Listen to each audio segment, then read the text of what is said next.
Hello everyone, good morning. मैं सोम कुमार अपने YouTube channel पर आपका स्वागत करता हूँ। मेरे चैनल का नाम है फिजिक्स गुरु। आप अभी जानते होंगे कि लॉकडाउन का टाइम चल रहा है, तो सभी स्टूडेंट्स को कहना चाहूंगा कि आप लोग पैनिक मत होइए। ये सही वक्त है अपने साथ, अपने परिवार के साथ अच्छा वक्त बिताने का, ठीक है। और पैनिक मत होइए। मेरे चैनल को आप सब्सक्राइब कीजिए। मैं आपके सारे फिजिक्स के जितने भी आपके पास टॉपिक हैं वो मैं कंप्लीट कराऊंगा। मैं 11th-12th के कोर्स को आपके सारे टॉपिक्स को गारंटी के साथ कहता हूँ, हाँ सारे टॉपिक्स को मैं क्लियर कराऊंगा। इसलिए आप मेरे चैनल को सब्सक्राइब कीजिए और इस वीडियो को अच्छा लगे तो लाइक करें और अपने दोस्तों के बीच शेयर करें। धन्यवाद। तो आज हम लोग स्टार्ट करने जा रहे हैं यूनिट 1।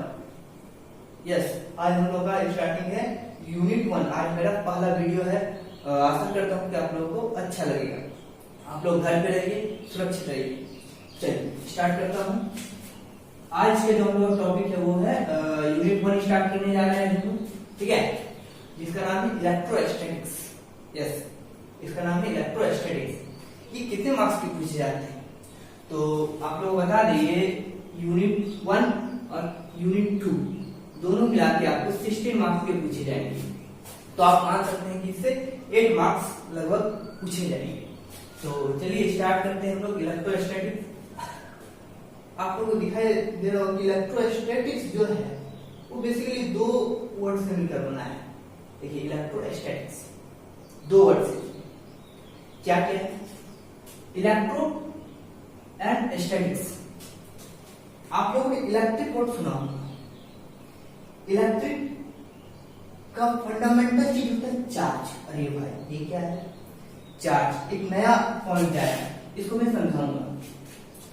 तो पहला वर्ड जो इलेक्ट्रो है वो इलेक्ट्रिक आप लोगों ने सुना होगा। और इलेक्ट्रिक पता होगा आपको, 10th क्लास में आप लोगों ने पढ़ा है कि जब किसी कंडक्टर में जो फ्री इलेक्ट्रॉन्स होते हैं वो जब फ्लो करते हैं तो करंट बहता है, और वो जो इलेक्ट्रॉन्स होते हैं उसमें क्या होते हैं, चार्ज।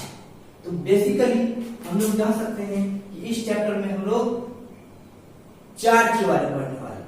ये चार्ज क्या है बताऊंगा। दूसरा वर्ड है स्टैटिक्स। स्टैटिक्स का मतलब होता है स्टेशनरी, मतलब किसी जगह पर रुका, एट रेस्ट, रुका। तो कह सकते हैं इलेक्ट्रॉन तो चार्ज एट रेस्ट मतलब स्टैटिक्स। चार्ज जो क्या होगा, रेस्ट पे होगा। ये चार्ज क्या है, तो चार्ज बेसिकली किसी हथियार में नहीं मिलता है कि आप दुकान में जाओ मुझे 5 kg चार्ज दे देना है, ऐसा होता नहीं, ठीक है। चार्ज क्या है, जिस तरह से आप लोग जानते हैं मास। मास क्या होता है, मास किसी भी बॉडी का एक फंडामेंटल या कह सकते इंस्ट्रिंसिक प्रॉपर्टी है। इंस्ट्रिंसिक का मतलब जैसे हम लोग जानते हैं मास क्या होता है कि किसी भी बॉडी में जो पार्टिकल प्रेजेंट होता है उस पार्टिकल्स का जो टोटल अमाउंट है उसको हम लोग कहते हैं मास। अब ये मास कैसा होता है तो हम इसका जवाब नहीं दे सकते। क्यों? क्योंकि ये इंस्ट्रिंसिक प्रॉपर्टी है। इसको आपको समझना पड़ेगा कि इसमें जितने भी पार्टिकल्स प्रेजेंट है उसके क्वांटिटी को हम लोग मास कहते हैं। तो उसी तरह चार्ज भी किसी चीज का नाम नहीं कि हम कह सकते देखो ये चार्ज है, ऐसा कुछ नहीं कर सकते, ठीक है। चार्ज भी मान लीजिए बॉडी है, इस बॉडी में जितना पार्टिकल वो है मास, है ना, जितना अमाउंट ऑफ पार्टिकल्स हुआ है इसका मास।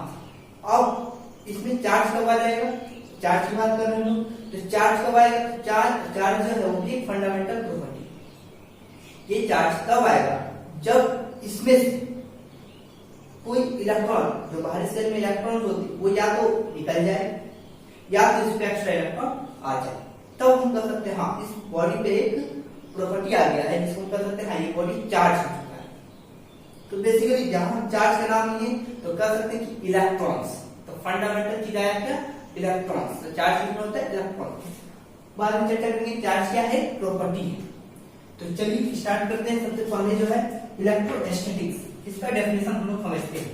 इलेक्ट्रोस्टैटिक्स होता क्या है, तो देखिए electrostatics the branch of physics, ये फिजिक्स का एक branch in which we study the nature, properties, effect and vision of a rest charge. इसको ध्यान में रखिएगा, रेस्ट चार्ज ये क्या है, फिजिक्स का एक ब्रांच है इन विच वी स्टडी, जिसमें हम लोग स्टडी करते हैं नेचर कैसा है, किस टाइप का होता है, क्या होता है, प्रॉपर्टीज उसका गुणों को पढ़ते हैं, इफेक्ट उसका क्या प्रभाव पड़ता है, इफेक्ट्स क्या होते हैं, और उसका विजन, विजन मतलब उसका एरिया कहां तक है, ये चीज हम लोग पढ़ते हैं। Vision of a rest charge, इसका पढ़ते हैं रेस्ट चार्ज। इस बात को ध्यान रखिएगा, इलेक्ट्रोस्टैटिक्स मैंने कहा, स्टैटिक्स का मतलब होता है रेस्ट, तो मतलब हम लोग चार्ज के बारे में पढ़ते हैं, और कैसा चार्ज, रेस्ट चार्ज। जी हाँ, इस बात को ध्यान रखिएगा। It's called electrostatics.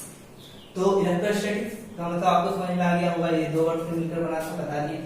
तो इसका मतलब हम कह सकते हैं इस पूरे इलेक्ट्रोस्टैटिक्स का जो मेन फंडामेंटल चीज जो पढ़ने जा रहे हैं वो है चार्ज। तो हम कह सकते हैं कि इसका जो जीरो है वो है चार्ज। और हाँ, ये 12th क्लास के सारे चैप्टर्स 5 चैप्टर्स तक हम लोग इलेक्ट्रोमैग्नेटिक वेव्स तक पूरा का पूरा जो गेम है वो चार्ज का ही है। तो मतलब चार्ज जो है अपने आप में एक बहुत बड़ा हीरो साबित करता है 12th के चैप्टर में, इसलिए चार्ज को समझना बहुत ही जरूरी है। ठीक है, अब चार्ज क्यों इतना जरूरी है तो बताते हैं आपको। देखिए चार्ज जो है इसके बारे में हम लोग क्यों पढ़ रहे थे, क्योंकि देखिए चार्ज जो है इसका कहानी है।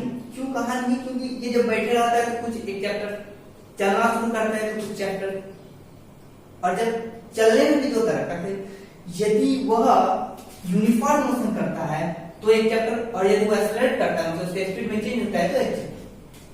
तो कह सकते इस तरह से देखिए चार्ज है, चार्ज एट रेस्ट, जब चार्ज रेस्ट पर रहेगा तो क्या करते हैं, इलेक्ट्रोस्टैटिक्स बताया। इलेक्ट्रोस्टैटिक्स मतलब चार्ज जब रेस्ट पे रहेगा तो वो है इलेक्ट्रोस्टैटिक्स। सेकंड, चार्ज मूव कर रहा है। अब चार्ज क्या कर, अब बैठा था यहाँ पे तो हम लोग इलेक्ट्रोस्टैटिक्स में पढ़ रहे हैं, यहाँ पे इलेक्ट्रोस्टैटिक्स में जितने भी हम लोग पढ़ेंगे चार्ज कभी दौड़ेगा नहीं, चार्ज क्या होगा, रेस्ट पे रहेगा। ठीक है, तो इलेक्ट्रोस्टैटिक्स। सेकंड में move but uniform speed, move तो करता है बट कैसा, यूनिफॉर्म स्पीड में वो मूव करने लगता है। तो उसमें हम लोग पढ़ते हैं करंट इलेक्ट्रिसिटी, जिसमें इलेक्ट्रॉन मूव करता है बट उसका जो स्पीड रहता है वो सेम रहता है, कह सकते हैं। ठीक है, तो करंट इलेक्ट्रिसिटी, जब चार्ज पागल हो गया और उसका स्पीड चेंज होने लगा तो एक्सेलरेशन हुआ। तो जब चार्ज एक्सेलरेट करता है तो हम लोग उसको पढ़ते हैं इलेक्ट्रोमैग्नेटिक वेव्स में, हम पढ़ते हैं इलेक्ट्रोमैग्नेटिक वेव्स में पढ़ते हैं। तो हम लोग बताते हैं इलेक्ट्रोस्टैटिक्स। इलेक्ट्रोस्टैटिक्स में चार्ज जो रेस्ट होता है तो अपने चारों ओर एक फील्ड बनाता है, उस फील्ड को हम लोग कहते हैं इलेक्ट्रिक फील्ड। जी हाँ, जब चार्ज रेस्ट पे होता है तो कौन सा फील्ड बनाता है, इलेक्ट्रिक फील्ड। अब चार्ज मूव करना शुरू कर दिया लेकिन यूनिफॉर्म स्पीड, उसका स्पीड क्या है, यूनिफॉर्म। तो उस समय वो उसका चैप्टर करंट इलेक्ट्रिसिटी में पढ़ेंगे। ठीक है, तो इलेक्ट्रिक और मैग्नेटिक दोनों फील्ड बनाता है, इलेक्ट्रिक फील्ड बनाता है और मैग्नेटिक फील्ड। मतलब समझिए कि एक कंडक्टर है, इस कंडक्टर में से इलेक्ट्रॉन बह रहे हैं तो करंट बह रहा है, तो ये अपने चारों ओर इलेक्ट्रिक फील्ड तो नहीं जनरेट करेगा, बट कह सकते हैं कि इसके अंदर जब करंट बहेगा तो इसके चारों ओर मैग्नेटिक फील्ड बनेगा।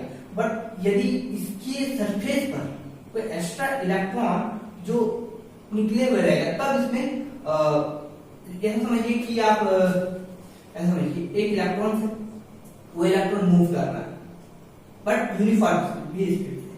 ठीक है, तो ये इस समय अपने चारों ओर इलेक्ट्रिक फील्ड भी जनरेट करेगा और मैग्नेटिक फील्ड भी जनरेट करेगा।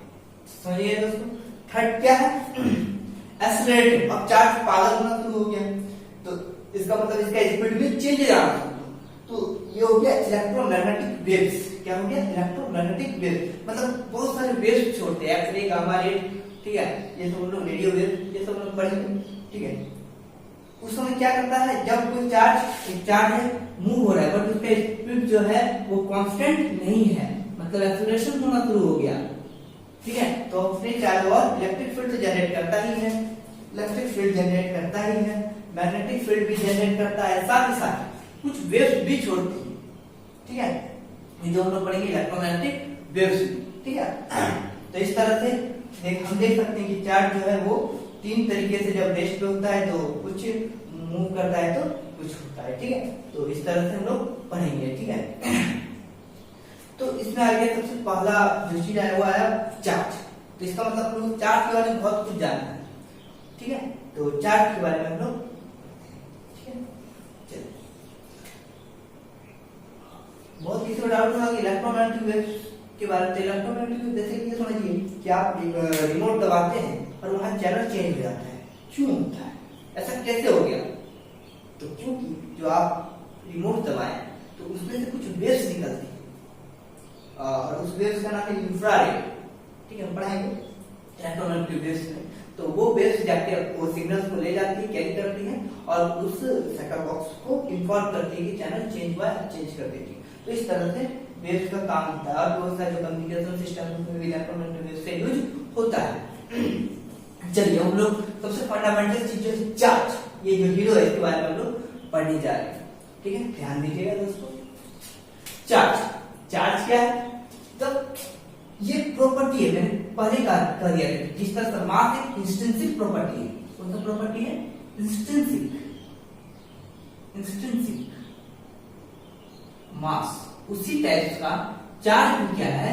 इंस्टेंसिक प्रॉपर्टी है। तो चार्ज के बारे में हम ये चार्ज कैसा होता है, तो ये हम चार्ज एक प्रॉपर्टी है, the property of a body. एक बॉडी का प्रॉपर्टी, बॉडी इसका एक प्रॉपर्टी है, ठीक है। The property of a body due to which it produces, ये बनाता क्या? एंड एक्सपीरियंसेस, मतलब प्रोड्यूस भी करता है और वो एक्सपीरियंस भी होता है क्या? Electric field and magnetic field. समझिए कि ये बॉडी है, इस बॉडी में चार्ज कब आएगा? जब या तो इससे एक इलेक्ट्रॉन, एक्स्ट्रा इलेक्ट्रॉन निकल जाएगा या इसमें एक्स्ट्रा इलेक्ट्रॉन आ जाएगा, तो इसमें हम कह सकते हैं इस बॉडी पे चार्ज आ चुका है। तो ये अपने चारों दो तरह का फील्ड बनाता है, इलेक्ट्रिक फील्ड और मैग्नेटिक फील्ड। तो मान लीजिए कि इलेक्ट्रिक फील्ड है, अब इलेक्ट्रिक फील्ड में हम किसी दूसरे चार्ज को ले आते हैं, दूसरे चार्ज, तो उसको क्या करेगा? या तो उसको अट्रैक्ट करेगा या तो उसको रिपेल करेगा, कुछ करेगा, ठीक है। तो वही समझाएं, the property of a body क्या है? प्रॉपर्टी है बॉडी का, ड्यू टू विच, जिसके कारण वो क्या करता है? वो प्रोड्यूस करता है या फिर एक्सपीरियंस भी होता है खुद इलेक्ट्रिक और मैग्नेटिक फील्ड में, ठीक है। उसको हम लोग चार्ज कहते हैं। एक्सेलरेटेड चार्ज मतलब जो चार्ज में स्पीड में चेंज जाएगा, ठीक है, वो प्रोड्यूस करता है क्या? इलेक्ट्रोमैग्नेटिक वेव्स, जैसा कि आपको वहां पे मैंने बता चुका हूं। जो चार्ज होता है, जो चार्ज का जो वैल्यू होता है मैग्नेटिक, उसको हम लोग या तो कैपिटल या स्मॉल से डिनोट किया जाता है। इसको आप लोग नोट डाउन कर लीजिएगा सारी चीज को। मैं आपको जो है थ्योरी पोर्शन भी कराऊंगा और न्यूमेरिकल पोर्शन भी कराऊंगा। सिर्फ मेरे चैनल को आप सब्सक्राइब कर लीजिए, ठीक है। आपको पसंद नहीं है सब्सक्राइब कर आइकन दबा डालिए, ठीक है। चलिए चार्ज के बारे में कुछ कहानी समझते हैं। चार्ज क्या है? तो इट्स अ स्केलर क्वांटिटी। ये क्या है? एक स्केलर क्वांटिटी, मतलब इसका कोई डायरेक्शन नहीं होता है। यदि हम कहें कि किसी बॉडी में 5 कूलम्स चार्ज, तो उसका कोई डायरेक्शन, तो डायरेक्शन हम शो नहीं कर सकते क्योंकि उसका मैग्नीट्यूड होता है, ठीक है। इट हैज टू टाइप्स, ये दो टाइप्स का होता है। एक पॉजिटिव, हमको पसंद है, पसंद तो कुछ भी नहीं, बस समझिए एक पॉजिटिव चार्ज और एक नेगेटिव चार्ज होता है। इसका ऐसा यूनिट कूलम होता है, इसी से नोट करते हैं। सीरियस यूनिट स्टेट कूलम होता है, स्टेट। तो एक कूलम में कितने स्टेट कूलम होते हैं? 3 × 10⁹ स्टेट कूलम होते हैं एक कूलम में, याद रखिएगा। अब समझिए कि एक बॉडी है, समझिए बॉडी, हम चाहते हैं इस बॉडी में सबसे मिनिमम चार्ज है, सबसे कम से कम, तो हम कितना चाहेंगे? तो कम से कम एक इलेक्ट्रॉन निकाल सकते हैं, आधा तो नहीं निकाल सकते, 3/2 तो नहीं निकाल सकते, एक ही इलेक्ट्रॉन निकालिए तो एक इलेक्ट्रॉन के बराबर चार्ज इसमें आ जाएगी। या स्मॉलेस्ट वैल्यू ऑफ चार्ज, सबसे स्मॉलेस्ट वैल्यू, तो क्या हो सकता है? एक इलेक्ट्रॉन की चार्ज की आवृत्ति। तो वही लिखा है मैंने कि स्मॉलेस्ट चार्ज क्या होती है? Charge of an electron. एक इलेक्ट्रॉन का जो चार्ज होता है वो सबसे स्मॉलेस्ट चार्ज होता है और वो कितना होता है? 1.6 × 10⁻⁹ कूलम। चार्ज ऑफ प्रोटॉन कितना होता है? तो सेम होता है, जितना इलेक्ट्रॉन उतना ही प्रोटॉन, ठीक है। तो प्लस 1.6 इंटू 10⁻⁻⁹ कूलम सेम होता है। इसीलिए तो कोई भी बॉडी पहले से अपने आप में न्यूट्रल होता है, क्योंकि उसकी बॉडी में जितने भी एटम्स हैं उसमें जितने भी इलेक्ट्रॉन होते हैं, प्रोटॉन है, तो आपस में कैंसिल आउट करके न्यूट्रल हो जाते हैं। चलिए अब हम लोग पढ़ते हैं अगला टॉपिक हम लोग का प्रॉपर्टीज ऑफ चार्ज। अब ये क्या क्या करता है, क्या क्या इसका प्रॉपर्टी है। तो इसका फर्स्ट प्रॉपर्टी है attraction and repulsion. Yes, attraction and repulsion. Attraction and repulsion क्या होता है, हमने बताया कि दो टाइप्स के charge, positive and negative. Like charges जो सेम टाइप्स का चार्ज होता है वो आपस में रिपेल करते हैं, repel each other, and unlike charges attract each other. जो अपोजिट चार्ज होते हैं वो आपस में अट्रैक्ट करते हैं। मतलब समझिए कि पॉजिटिव पॉजिटिव हुआ या फिर नेगेटिव नेगेटिव हुआ तो आपस में रिपल्सन करेगा, बट पॉजिटिव नेगेटिव लाते एक दूसरे को अट्रैक्ट करेगा। हम लोग कहते हैं जिस तरह से मान लीजिए कि इलेक्ट्रॉन में नेगेटिव चार्ज होता है, प्रोटॉन में पॉजिटिव चार्ज होता है, तो आप एक दूसरे को क्या करेंगे, अट्रैक्ट करेंगे। बट इलेक्ट्रॉन इलेक्ट्रॉन एक दूसरे को रिपल के केस में नेगेटिव लेते हैं, प्रोटॉन प्रोटॉन एक दूसरे को रिपल्सन करेंगे। तो ये फर्स्ट प्रॉपर्टी है। Second, conservation of charge. ये क्या होता है, कंजर्वेशन ऑफ चार्ज। यदि आपको कंजर्वेशन ऑफ एनर्जी याद है जो आपने 11th क्लास में पढ़ी है तो आपको ये भी याद रहेगी। ये याद नहीं तो समझिए कि कोई बात नहीं। ये क्या है कंजर्वेशन। कंजर्वेशन मतलब क्या होता है, कंजर्वेशन का मतलब होता है जो कभी नष्ट नहीं होता है, जो कभी खत्म नहीं होता है, या फिर समझिए कि उसको आप बना नहीं सकते, ना तो आप बना सकते हो ना ही उसको खत्म कर सकते, वो पहले से मौजूद है। क्योंकि हम क्या चार्ज पहले से मौजूद है, इलेक्ट्रॉन प्रोटॉन में चार्ज होते हैं, खुद से मसाला और मिर्च मिला के चार्ज नहीं बना सकते।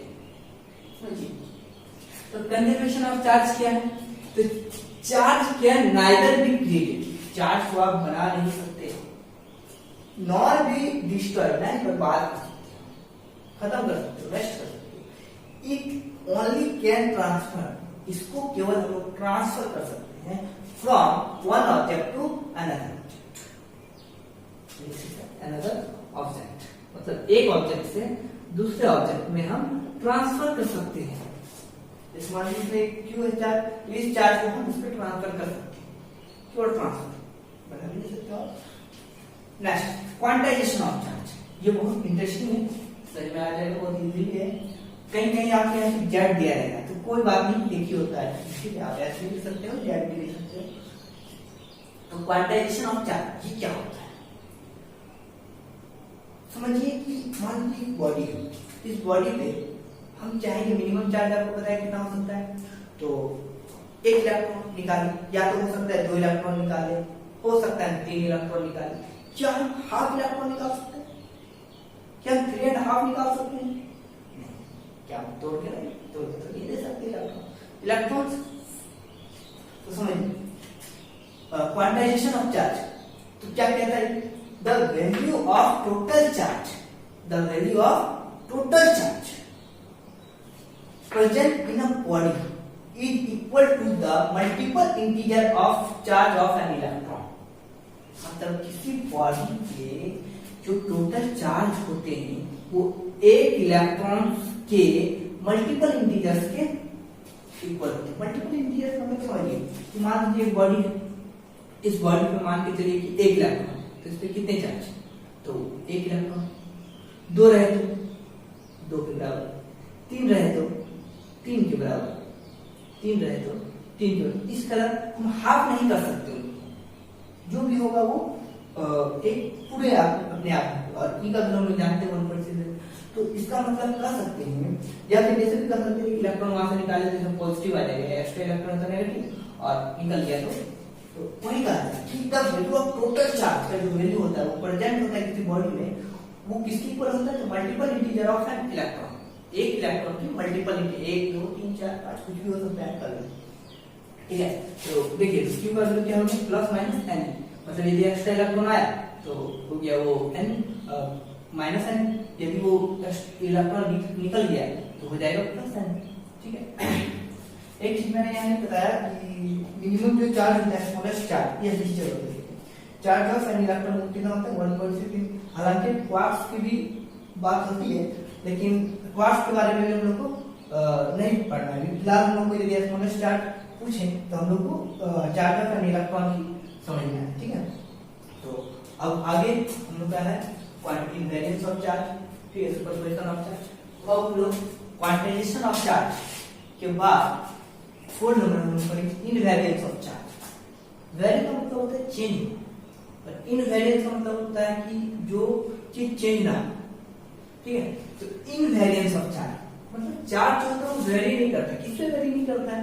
तो देखिए द टोटल चार्ज, जो टोटल चार्ज होता है प्रेजेंट इन अ बॉडी, एक बॉडी में जो टोटल चार्ज प्रेजेंट होता है वो उसके स्टेट पे डिपेंड नहीं करता, उसके स्टेट पे डिपेंड नहीं करता। मतलब कि बॉडी मान लीजिए इस पे 5 कूलम्ब का चार्ज है और वो पहले रेस्ट पे था तो 5 कूलम्ब में है, और मोशन करेगा तो कुछ चेंज हो जाएगा, ऐसा नहीं होता है। तो चार्ज का जो वैल्यू होता है वो उसके स्टेट पे डिपेंड नहीं करता, उसकी अवस्था पे डिपेंड नहीं करता, उसके कंडीशन पे डिपेंड नहीं करता, चाहे वो रेस्ट पे रहे चाहे मोशन पे रहे। जितना उसमें पहले चार्ज सेम चार्ज बाद में रहेगा। तो क्यू जो होता है वो रेस्ट पे, जितना मोशन में होता है, ठीक है। तो ये समझ लीजिए आप। अब आते हैं next point, superposition of charge. तो सुपरपोजिशन ऑफ चार्ज क्या है?